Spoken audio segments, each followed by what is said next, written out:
Sandi, tie pēdējie 10 gadi, kā mainās profesionāla sportista dzīve? Pieņemos sarā. Tas skaties uz sevi spogulī, tā kā īsti nepatīk jau vairāk. 30 gados jau sāku sagatavot sevi uz žēlabām. Ceļos saites nav, menisks gandrīz vai nav palīdzis, 15 operācijas zem pilnās narkozes ir bijušas, bet tās visas mehāniskās. Ja? Vai tu vēl projām meditē? Man ir visgrūtākais process, ko izdarīt. Man ir vieglāk 10 km noskriet nekā 20 minūtes nosēdēt mierā, aizvērtām acīm un klausīties savu elpu. Raidījums tapis sadarbībā ar Karti Veselība, jo galvenais, lai ir veselība. Un Lemon Gym – nereāli labi sporta klubi tavu mērķu sasniegšanai. 60% pieaugušo, kā arī katram 4. bērnam Latvijā ir liekais svars. Latvija ir pirmajā vietā alkohola lietošanā Eiropā, kā arī katrs 3. latvietis atzīst, ka ir piedzīvojis izdegšanu. Varbūt var savādāk? Mani sauc Madara Meijere. Esmu fitnesa un uztura trenere. Esmu šeit, lai palīdzētu. Ja pielietos to, ko dzirdēsi, tava dzīve var ievērojami mainīties. Šis ir podcasts Atpakaļ par cilvēku. Es esmu gatava. Vai tu esi? Aiziet! Šodienas epizodē mums ir veltīta vīriešiem. Jā, puiši, jums tomēr arī meitenēm būs ļoti interesanti. Šo personību, kas ir ne tikai izcils, viens no izcilākajiem Latvijas hokejistiem, bet arī ļoti spēcīgā personība, kas reprezentē izturību, gan fizisko, gan mentālo. Es domāju, ka jebkura vecuma vīrietis Latvijā, arī mans 5-gadīgais dēls, uzzinot, ka es sarunāšos ar šo personību, teica, viņš taču ir bijis Latvijas komandas kapteinis. Bija ļoti sajūsmināts, tas tikai uzsver to, cik liela ietekme ir šādiem cilvēkiem. Tāpēc man ir liels prieks, ka es šodien varu runāt ar Sandi Ozoliņu, kurš ir, es pat apskatīšos, lai es nekļūdos, viens no labākajiem NHL spēlētājiem, Stanley Kausa ieguvējs, nu jau arī treneris, bet Sands arī pats noteikti pastāstīs, ko šobrīd darbojas, jo man ļoti interesēs, kā ir strādāt ar jauniešiem. Šodien pie manis studijā Sandis Ozoliņš, izcila personība, spēcīgs sportists un kopumā, es domāju, ļoti tiešām liela ietekme. Es ceru, ka tu arī pats apzinies, cik liela ietekme tu atstāji Latvijas vīriešiem, lieliem un maziem. Čau, Sandi! Labrīt! To gan es nezinu, cik ir, cik nav, bet cenšos dzīvot, kā es māku dzīvot, un pēc kaut kādiem principiem, kas man ir pieņemami.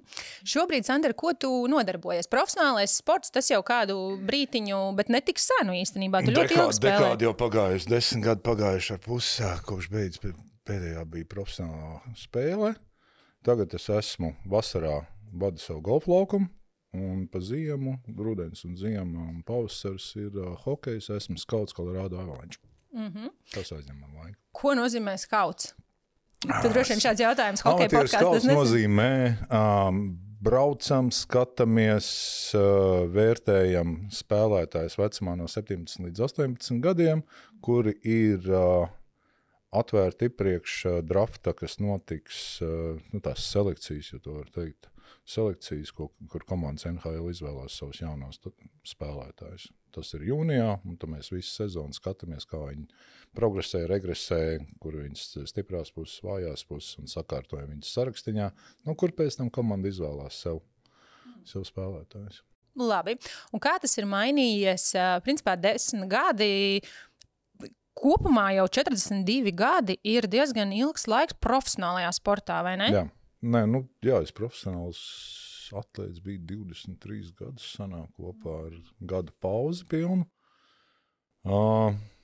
Nevar žēloties. Es esmu gandarīts, ka man izdevās tik ilgi nospēlēt, tik ilgi darīt to, kas man patīk, ko es mīlēju, un tādā veidā izveidot savu karjeru. Kā tev liekas, kas bija tas iemesls, kāpēc tu tik ilgi varēji spēlēt profesionāli? Vai tā ir ģenētika, vai tas ir dzīvesveids, vai... Es kādreiz domāju par to laikam pašsaglabāšanās instinkta trūkums nedaudz.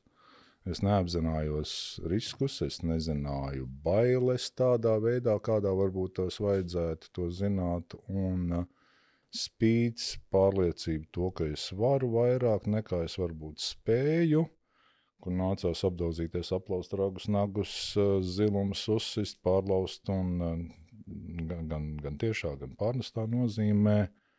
kaut kādā veidā nepadošanās un turpināšana to. Ticēt, ka es varu laikam. Vai vismaz mēģināt sev pierādīt, ka es varu. Tāda mērķtiecība spēcīga. Es nezinu, tās frāzes man... Es negribētu pielietot kaut kādas klišejiskas frāzes, tādas mērķtiecība. Tādas būs daudz tagad šitajā stundā. Ņemiet, cīnies, kaut ko apsol, kaut kas jāizdara, sanāk, nesanāk, centies to padarīt pēc labākās iespējas. Ja? Un tas ir arī viss. Ja? Tur nav nekādas, tev fiziskā formā jāuztur, tev ir jātrenējas, jo vecāks paliek, jo tev ir jātrenējas vairāk nekā pārējiem. Arī apzināties to, ka jaunāki čaļi, puiši, tev konkurenti vai komandas biedri būs ātrāk par tevi, spēt adaptēties tam un tādā veidā izdzīvot konkurences pasaulē. Atceramies, ka tas nav tā, ka visi tagad, gandrīz vai gaida, ka tu klikšķi nokritīs, un tad tev izslaucīs ārā. Jā.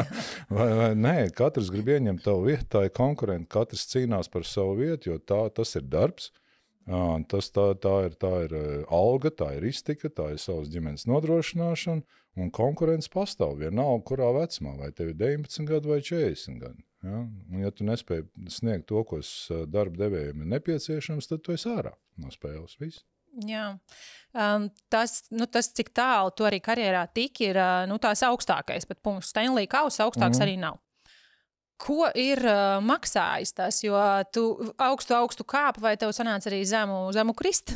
Dažādi ir bijuši jautājums, kur tas ir zemais kritiens, ko es domāju, kad man bija 30 gadu vai 40 gadu vai tagad, kad man 50 gadi, ja? Es esmu gandarīts par to, kas man sanāca, ko tas man ir maksājis, tieši to, ko es parakstījos darīt.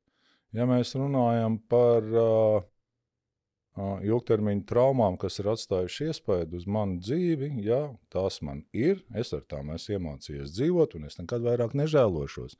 Ja es kaut kad 30 gados jau sāku sagatavot sevi uz žēlabām, ka man tagad ceļos saites nav, menisks gandrīz vai nav palīdzis, pleci izsisti, otrs plecis izrauts, tur ribas salauzts, mugurās operācijas bijuši, 15 operācijas zem pilmās narkozes ir bijuši, bet tās visas mehāniskās. Ja? Tad es pārstāju to darīt, jo tā ir mana atbildība, kā es tagad dzīvoju.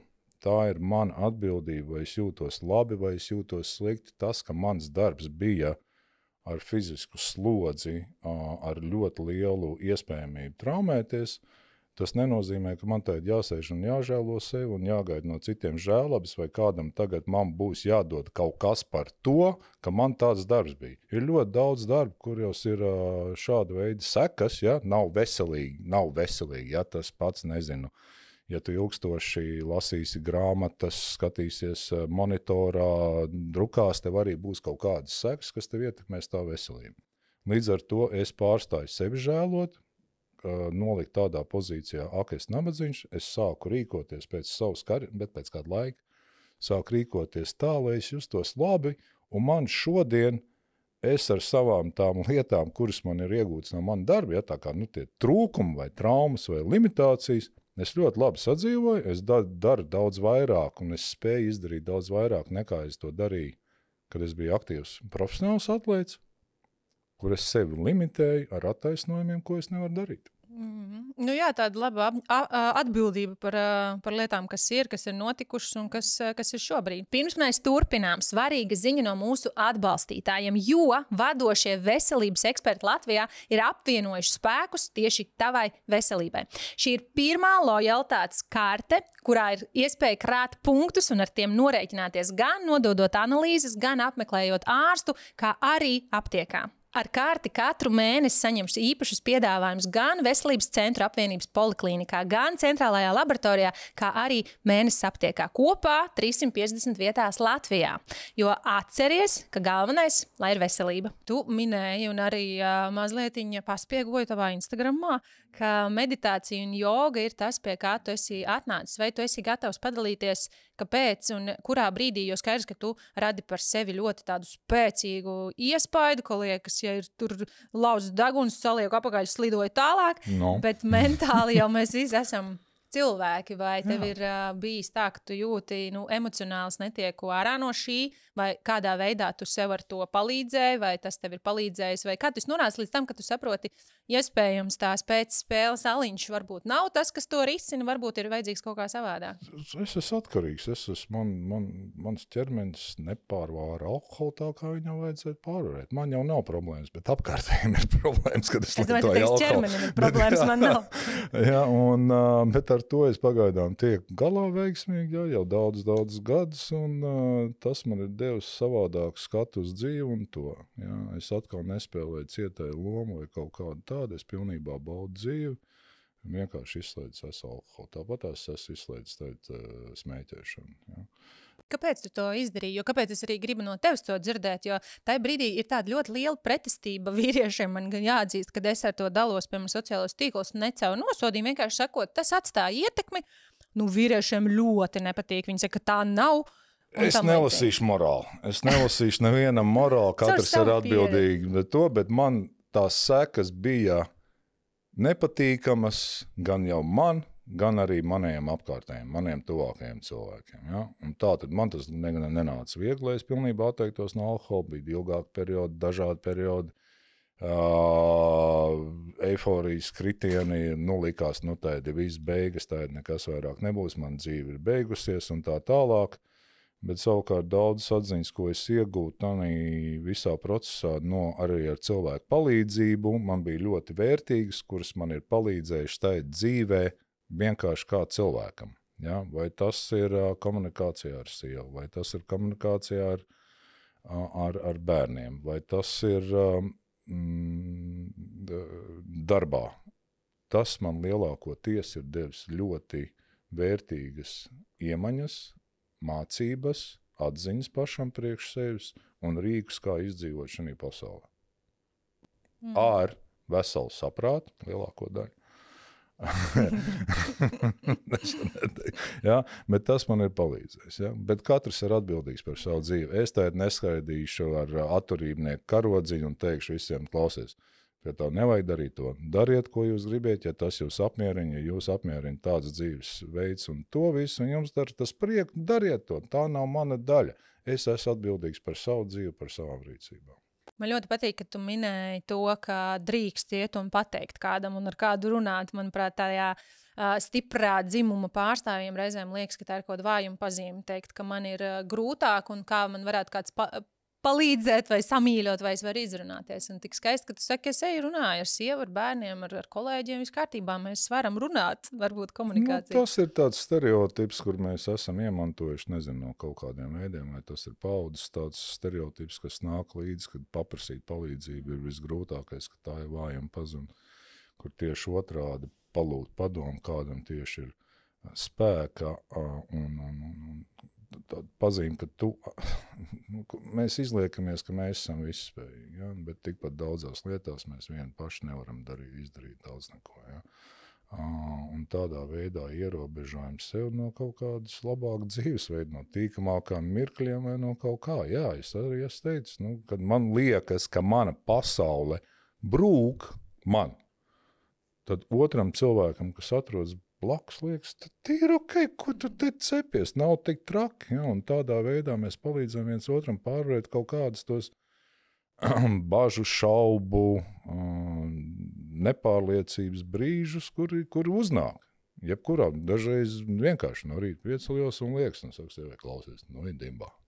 Tagad ir dimbā, un viņi skatās man, tad nav tik trakveicīgi, tiksim galā kaut kādā veidā. Līdz ar to tas tāds, to arī iemācījās pateikt, palūgt palīdzību. Jā, tas tik ļoti svarīgi.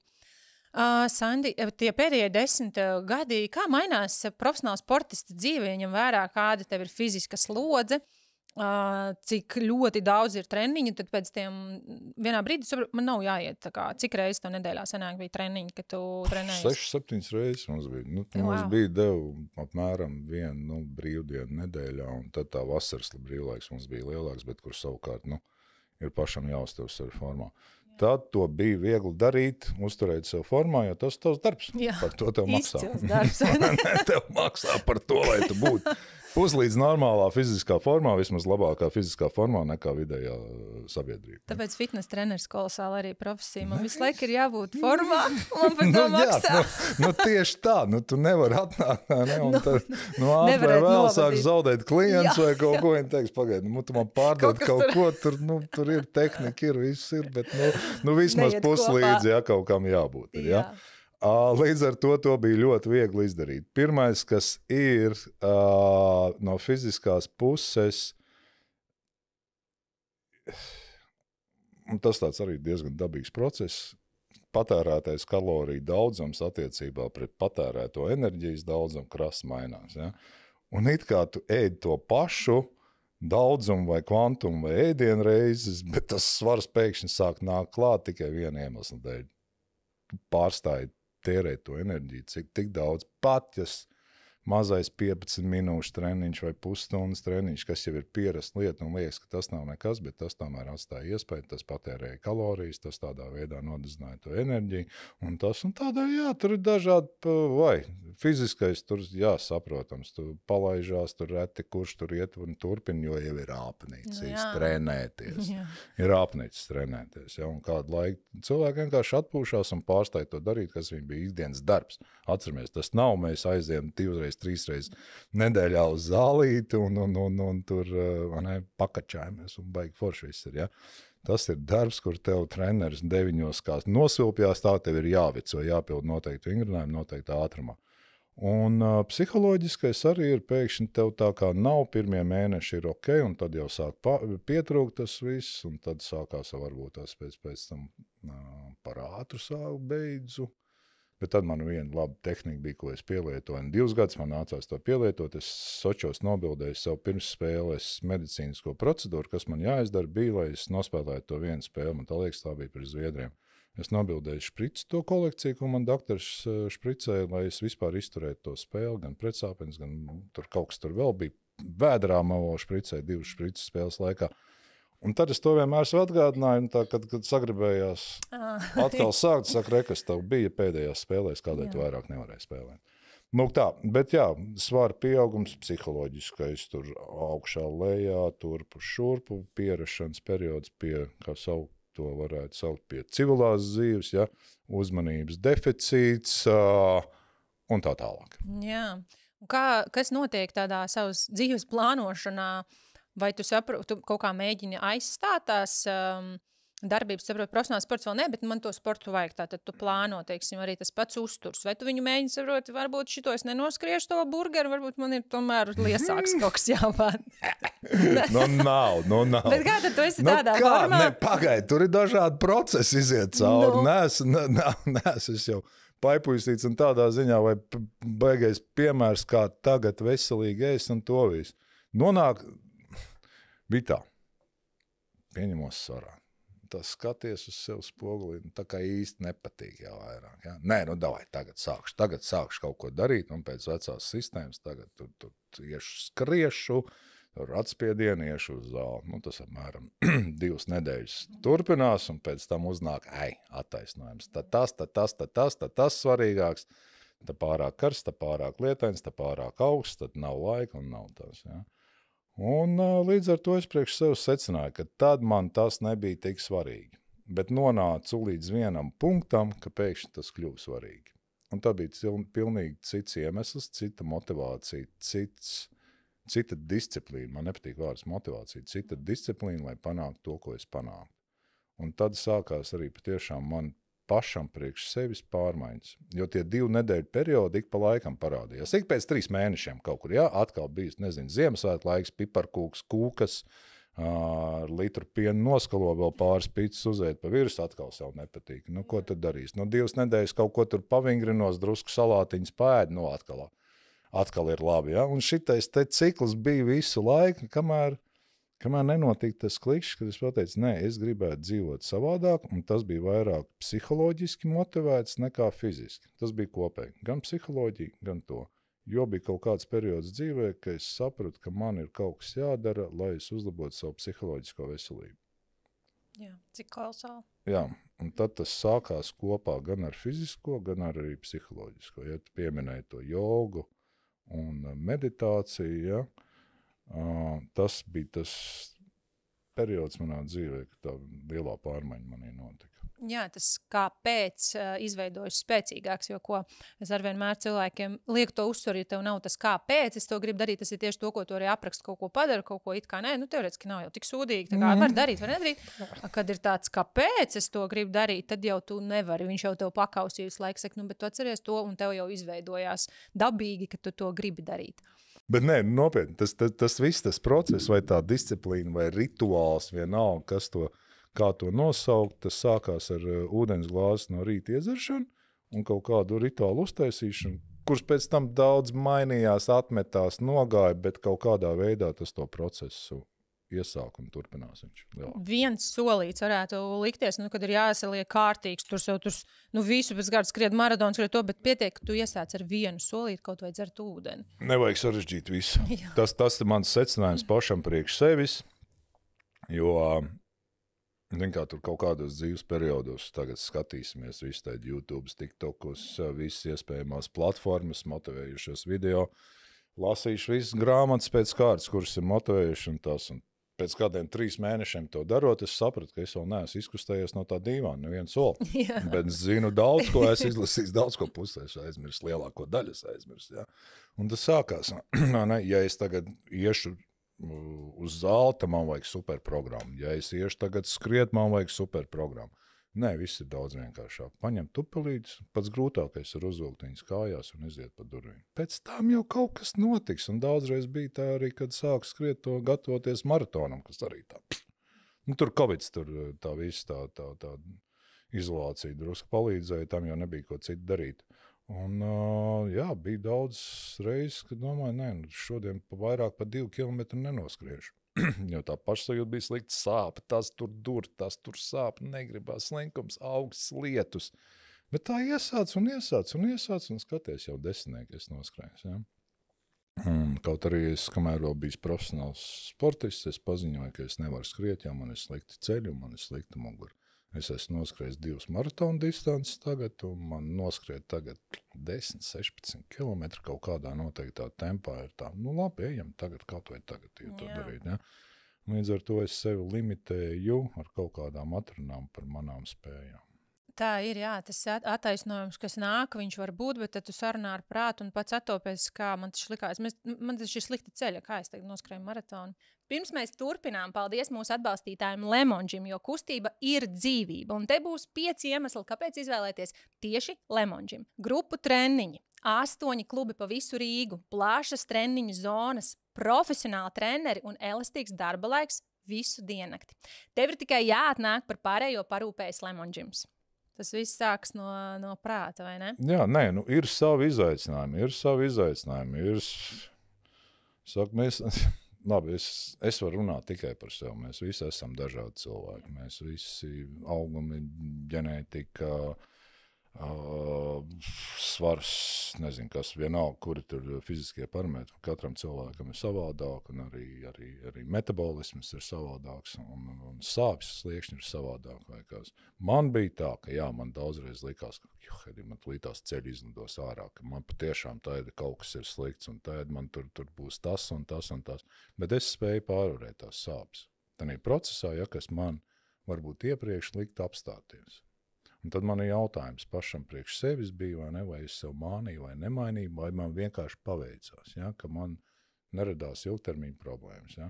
Man arī savu teoriju, saprot, ja tev sāp ceļi un tā, tas jau nesāp no tā, ka tu esi baigi bieži kaut ko darījis, tas vai laikam tu sāc kaut ko darīt no ilgstošas dīkstāvus. Jā, arī.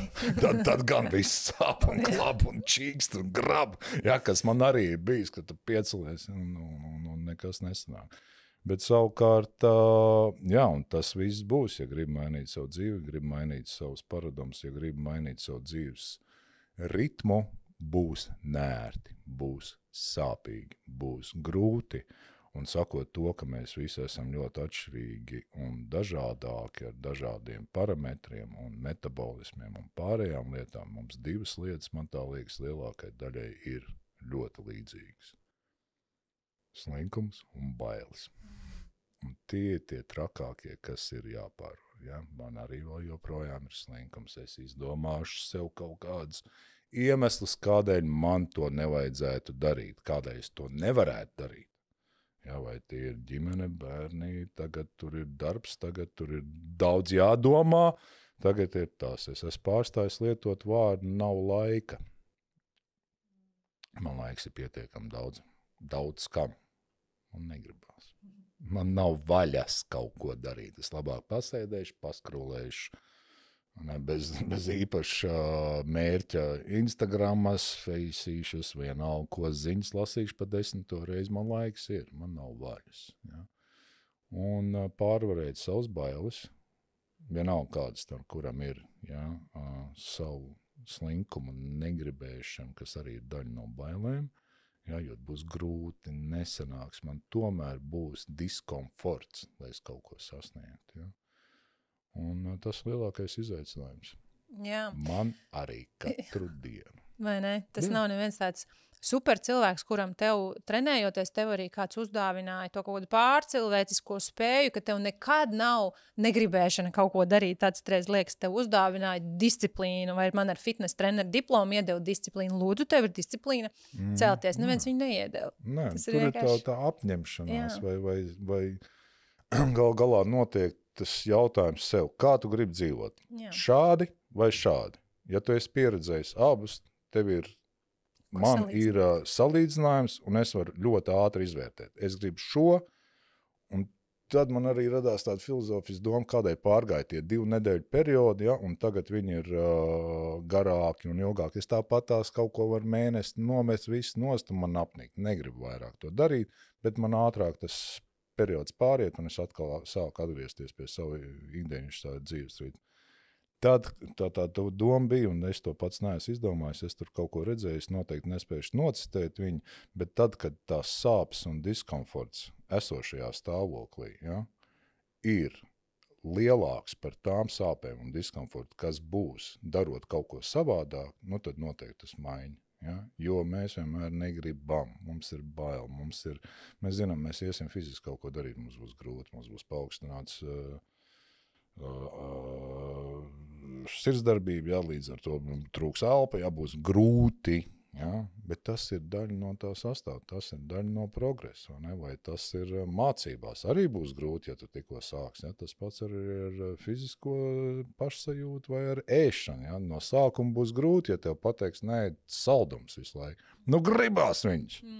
Un tad ir jautājums, vai tu gribi viņus vai negribi. Ja kas būs, ja tu neēdīsi tos saldumus tik daudz, vai kas būs, ja tu ēdīsi. Un tad tu spēj iztērt. Un tās lietas, kuras ir pašam cilvēkam sevi jāpārvar, jāizdara. Un tie, kur spēj to izdarīt, nevienmēr ir arī tur, kad negribās un nošau galīgi greizi un to, bet ilgtermiņā, ja tu vairāk pārvari sevi un tomēr dari to, kas tev ir labāks priekš tavu dzīves kvalitātes, tad jau viss sanāks. Jā. Nav jākļūst par pasaules čempioniem, ja? Nav jākļūst par, nezinu, ja, pirmo vietu ieguvējiem. Ja? Vienkārši kaut kas jādara, lai labāk būtu, nekā, lai uzlabotu savējo versiju. Jā, lai mums jāizvēlās savus grūti, ka man saka cilvēki, tas veselīgāks dzīvesveids, un īstenībā, kas ir veselīgs dzīvesveids, vienkārši normāls, parasts dzīvesveids, ka tu tā kā cilvēkam jāēd, kusties un aizēj gulēt laicīgi, tas jau nav nekāds baigais veselīgais dzīvesveids. Un cilvēkiem liekas tā, bet grūti kaut kā sarežģīt un dārgi, bet slimam būt ir grūti sarežģīt un dārgi, un justies sāpēs ir grūti sarežģīt dārgi. Tad izvēlies to grūti. Kas ir veselīgs dzīvesveids? Ja? Tad, ja mēs teikt parunām, ja? Vai 5% tauku masa ir veselīgs? Nē, es uzskatu, ka nav veselīgs. Ja? Veselīgs ir kaut kur cilvēks jūtās labi fiziski un viņa dzīves kvalitāte ir tāda. Ja? Katram noteikti var savu mērauku būt. Ja? Man, piemēram, ir, ja es 10 km var noskriet 50 minūtēs, zem 50 minūtēs, tad es jūtos labi fiziski, tad es esmu labā fiziskā formā priekš savu vecumu šobrīd. Ja? Vai tā ir arī adekvāti, diezin vai viņi ir adekvāti mērogi, ja? Bet, tas man kaut kādu rada psiholoģisko komfortu sevi. Piedod, es tev pāris vienkārši izmantošu bāju. Vai tu zini un vai tu esi ar mieru atklāt savu tauku procentu 52 gados? Viņš ir mainīgs, skatoties, kurā tu man... Tagad decembrī neprasa, man garšo piparkūks. Labi, tad teiksim... Es nezinu, es neesmu viņu bet nav virs 24. Skatoties, kurā metodē mēra. Tā labi, tur ķermeņa masas indeks, tas vispār neatiecās uz mums, jo mums kā sportistiem ir daudz lielāka muskuļu masa. Man tur 1,89 m, ja es būšu 89 kg, pavisam savādāk izstīšos. Ja? Man komforta, kas man patīk, mans svars ir ap 100, kaut kur 98, 102 tanī periodā. Ja? Es neskatīšos uz gramiem, man tas nav interesanti, bet kaut kādā tādā diapazonā, ja, man arī patīk saldums apēst. Man patīk arī, šašliks taukains, ja, man patīk tomāti ar krējumu. Bet, kad es izdomāju, ka man to negribās tagad, vai vajadzētu nomest kādu kilogramu lieko vai 2 vai 3, tad es atsakos no tā. Es atsakos no maizes, atsakos no piena produktiem kādu laiku, es atsakos no miltu produktiem. Kādu laiku, ar uzsvaru kādu laiku. Es arī to esmu teicis, ka man dzīve ir jābauda. Ja? Dzīve nav vienīga cīņa, kurā tagad ir kaut kas visu laiku jāsasniedz. Ja? Un tādēļ man patīk, ko es pats priekš sevis pielietoju, ir tā fasting sistēma. Ja? Cik tu stundas fasto? 16, 8. Un cikos tu beidz ēst pēdējo reizi? Plus ap 8. Jā, ap 8. Es izlaižu brokastis vienkārši. Un tas man ir dabiski diezgan, ir dažreiz nedaudz, bet arī pašā laikā aiziet ar ģimeni uz branču, es ēdīšu brokastis. Es to vienu dienu pateikšu nekas, es šoreiz izlaidīšu. Arī tādā intensīvajā periodā, jo es negribu dzīvot, ka tā ir mūžīgā sacensība. Un tas mani padara tādu, man liekas, tādu apkārtējiem tas ir tīri pieņemam, ka man tur tās 5-6 dienas es nepiedalos kaut kādos brokastu procesos, bet toties vienreiz nedēļā es to varu izdarīt. Ja? Un pēc tam atkal ieju, un es varu arī apēst daudz kūkus vienu dienu. Tas man dara arī kaut kādu tādu gandarījumu. Ja? Un pēc laika, kad es jau esmu ilgāk tādā procesā bijis, to kūku vairāk negribas. Tas balanss un sajust savu ķermeni ļoti kolosāli, tas, ko tu apraksti, ka nevis laiku ciešos apēd to vienu krosānu un liekas, tad tagad viss man ir, mierīgi apēd to branču, nekas nenotiks. Nekas nenotiks, tas ilgtermiņā. Bet ja brančos katru rītu ar krosāniem, tad tu redzēsi. Tad būs puncīts, tad būs riepiņi, tā arī būs. Un viss, un būs vairāk jāapstrādā, un tādēļ man arī tās diētas ir ļoti grūti, es neesmu. Tas fasting veids man pieņemamāks ir, jo man nepatīk skaitīt kalorijas. Man nepatīk sev badot. Man nepatīk tur šķirot tās produktu grupas tik sarežģīt. Priekš manis tas ir pa daudz, pa sarežģīt, un ja tas ir pa daudz, es to nedarīšu ilgtermiņā. Es varu nedēļu noturēties, ja tur salikt sev tās visas vajadzīgās lietas, bet pēc tam man apniks to darīt, jo man nebūs laika. Es izdomāšu, ka man nav laiks, un es pārtraukšu to. Tādēļ es esmu pēkšņi atradis kaut ko, kas man der. Tas man arī strādā uz manas pagaidām. Viss kārtībā. Jā, forši. Sandra, es gribu pajautāt tev par uzturu bagātinātājiem, jo tu kā profesionāls sportists, kas uztur sev formā, visos vecumos, kura tev vecuma grupās, kurās tu esi bijis, un ticu, ka uz priekšu arī tu tā skatīsies, jo puiši mēdz prasīt, kādu vēl tur, ko man vēl iedzert, kādu tur proteīnu. Un, ja drīz jautāt par, jo tas būtu nekorekti man, piemēram, sporta zālē, iet un džekiem teorētiski ir pieņemtais, kurā brīdī tu vari redzēt, vai steroīdi ienāk vai neienāk, bet cik tas ir izmantots un kāpēc puiši to izdomā darīt, protams, neko tur tā sīki neatklājot, ko tu nevar atklāt, bet vai puiši un cik daudz to mēdz darīt, un vai to, un kad to varbūt vajag darīt, ja mēs skatāmies par tādiem mierīgākiem uzturbagātinājiem, tur proteīns un ko kreatīnus, visu kaut ko grib, tur pirms treniņu. Un tad tas smagākais gals, tas steroīds, kad cik tas tiek?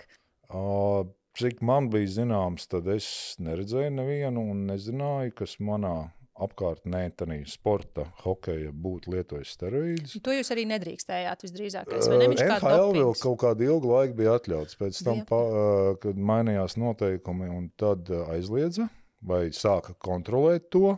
Tad bija pāris džeki, kas uzķērās, un to viņa karjeras ātri beidzās. Hokejs ir komandas sporta veids, kur tas steroidu lietošana īsti neietekmē. Tur nepalīdzēs. Ja? Viņš ir vairāk daudzpusīgs, nav viena kaut kāda noteikta vai spēks, vai ātrums, vai izturība, kaut kas, kurā tas medikaments varētu palīdzēt. Bet uzturbagātinātājs es pats lietoju tikai ļoti, ļoti intensīvos periodos, kad vairāk tas uzturs, ko tu uzņem, vienkārši nepietiek, jo tā enerģijas patēriņš ir ļoti liels, un tad, lai saglabātu to muskuļu masu vai kaut kādu, jo arī hokejs mainījās tur dažādos laika periodos, kas bija prasīts no spēlētājiem. Bet tie bija kaut kādi vasaras mēneši, treniņa, saspringtie, bet tas bija mēnesis vai pusotrs, neilgāk. Ja. Pēc tam sezonas laikā bija spēlētāji, kas rituālu veidīgi dzēra, ēda un to visu. Es to pats nedarīju. Ja. Tā ik pa laikam, sliktāk jūtos, sliktākā formā, kaut kādu proteīnu šeiku uztaisiet, man vienkārši slenkums bija mazgāt tās glāzes pēc tiem koktēļiem. Ja. Lūk, es pats neatbalstu to, es pats neiesaku to, paēd normāls pusdienas, normāls vakariņas, un ja tu neesi profesionāls atlēts. Ja ir profesionāls atlēts, tad jau tā ir cita zinātne, tas ir citi mērķi, citi sasniegumi un citu rezultātu parametri, ja, kur var būt tās, ja tev tur tas patiešām palīdzēs sacensības vai kas, ja. Bet ikdienā es neuzskatu, ka kādam to vajadzētu darīt, ja, jo to pašu varētu dabūt ar normālu ēšanu.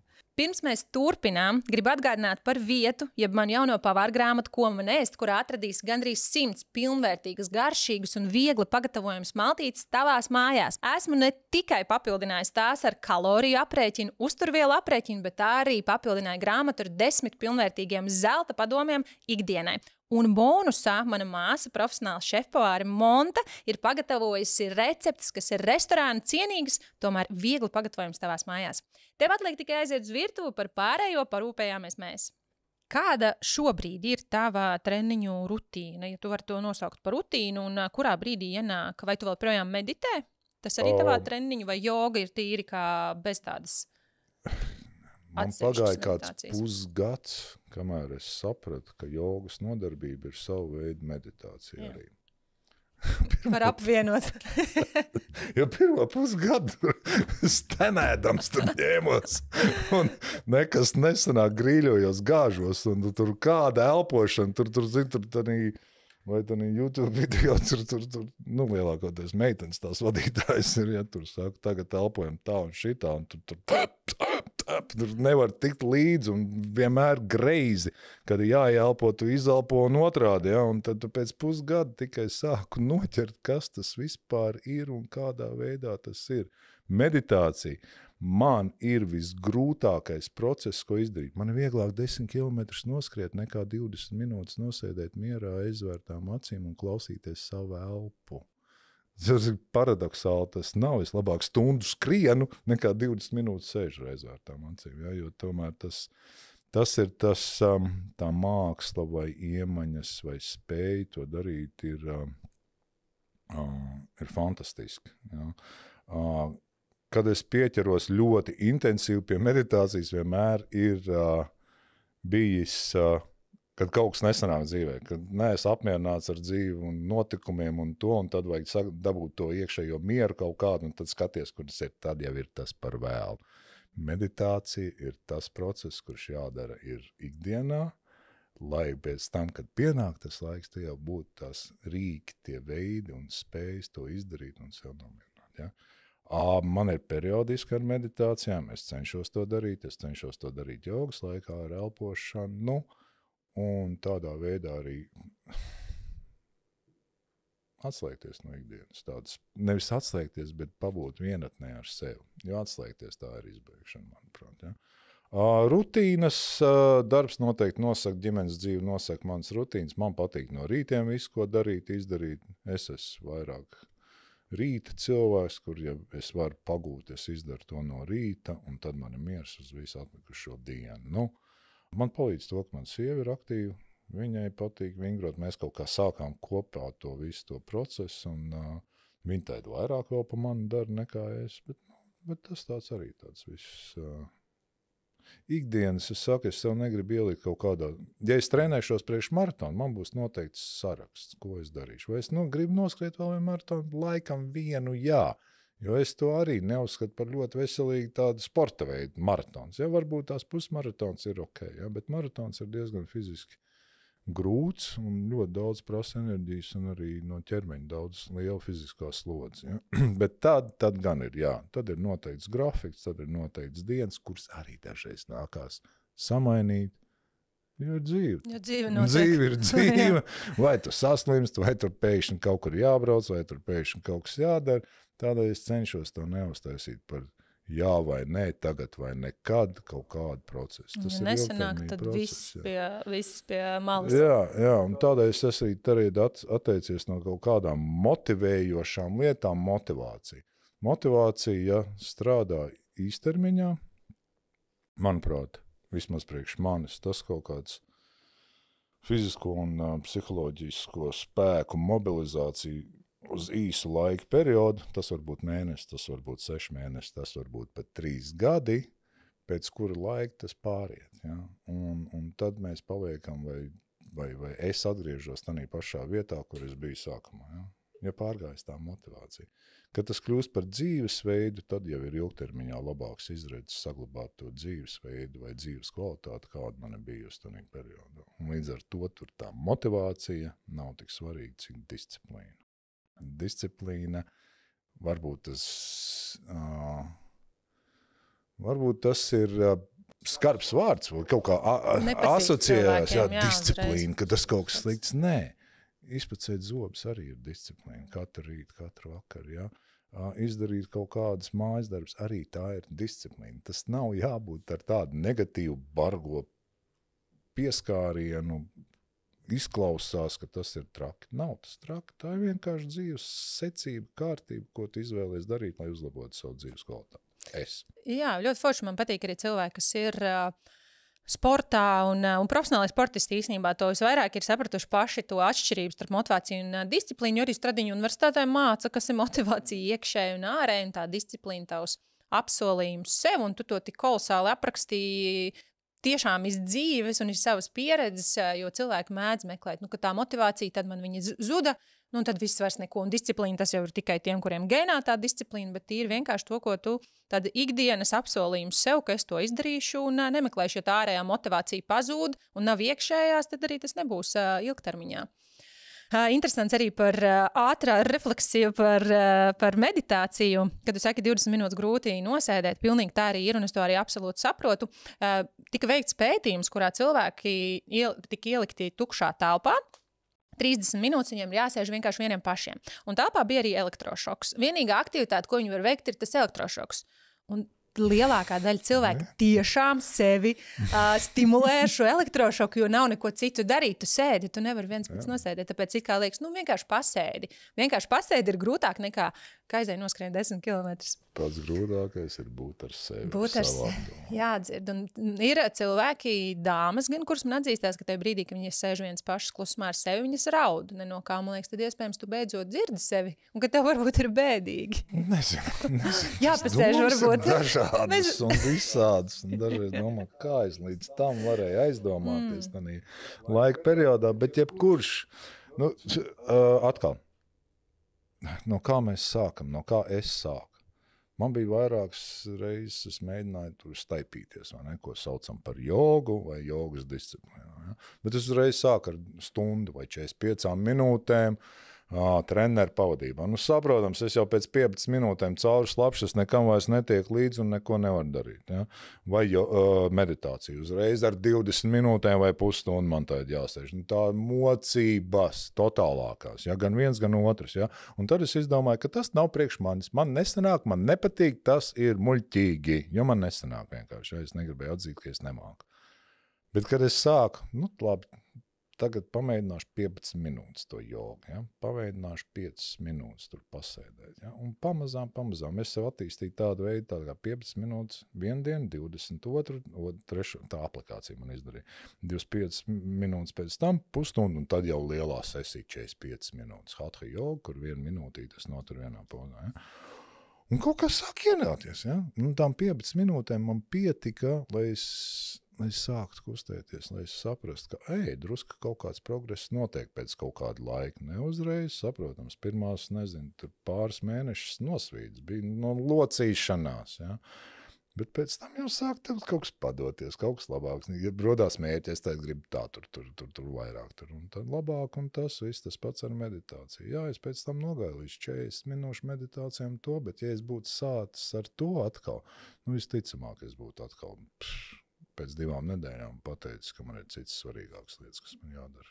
Jā, soli pa solītim. Maziņam, jā, nevajag to Es zinu, ka es nekļūšu ne joga masters, nezinu, nirvānu diezin vai sasniegšu. To es uzzināju pēc tam, jo gribējās jau nirvānu uzreiz tā. Levitēt. Nedēļu tur pasēdējuši klusumā un tagad viss būs skaidrs, vairāk dzīvē problēma nebūs. Nebūs problēmas tāpat. Jā, un ja grib, tur arī viens teica, ja jūs gribiet patiešām sasniegt tādu līmeni, tad jums ir jāatskās no visas pasaulīgās dzīves un jāvalda tam viss laiks. To es neesmu gatavs. Man patīk šī dzīve pārāk daudz, lai es atteiktos no viņas.